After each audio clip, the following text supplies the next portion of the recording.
السلام علیکم ویورز، کیا حال ہے؟ امید کرتے ہیں آپ سب خیریت سے ہوں گے۔ اللہ آپ کو تمام پریشانیوں، مصیبتوں اور آفتوں سے محفوظ رکھے اور آپ کی تمام جائز حاجات، دعاؤں اور مقاصد کو پورا فرمائے، آمین۔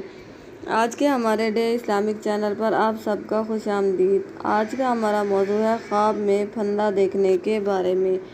اس کی مختلف صورتیں ہیں اور اس کی مختلف تعبیریں ہیں۔ ان تمام صورتوں کی تعبیروں کو جاننے کے لیے اس ویڈیو کو آخر تک لازمی دیکھیں، اور اس سے پہلے اگر آپ نے ابھی تک ہمارے چینل کو سبسکرائب نہیں کیا تو سبسکرائب کریں اور ساتھ میں لگے بیل آئیکن کے بٹن کو ضرور دبا دیں تاکہ ہماری ہر نئی آنے والی ویڈیو آپ تک پہلے پہنچ سکے۔ تو چلیے آئیے شروع کرتے ہیں ہمارے آج کے موضوع خواب میں پھندا دیکھنے کے بارے میں۔ حضرت ابن سیرین رحمۃ اللہ علیہ نے فرمایا ہے کہ اگر کوئی شخص اپنے پاؤں میں پھندا دیکھے تو یہ خوف اور دہشت کی دلیل ہے، اور اگر کوئی شخص اپنے پاؤں میں 2 پھندے دیکھے اور وہ مسجد میں ہے تو دلیل ہے کہ وہ شخص دین میں یا نماز میں یا پھر جہاد میں یا دین کے کسی بھی کام میں ثابت قدم رہے گا۔ حضرت ابراہیم کرمانی رحمۃ اللہ علیہ نے فرمایا ہے کہ اگر خواب میں کوئی شخص دیکھے کہ پھندا اس کے پاؤں میں لگا ہوا ہے اور اس کا سفر کا ارادہ ہے تو جس قدر وہ پھندا قوی ہوگا، طاقتور مطلب مضبوط ہوگا، اسی قدر وہ اس سفر میں زیادہ رہے گا۔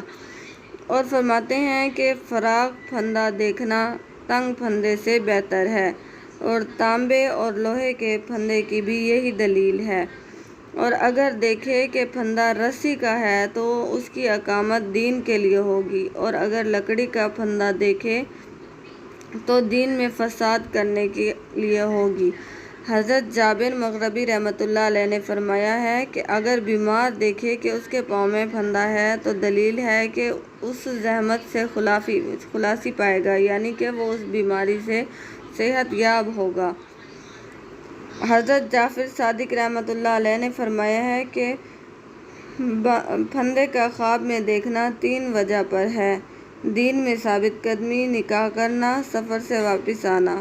حاصل یہ ہے کہ جو شخص ایسا خواب دیکھے اگر نیک ہے تو نیکی میں، اور اگر بد ہے تو بدی میں پائیدار رہے گا۔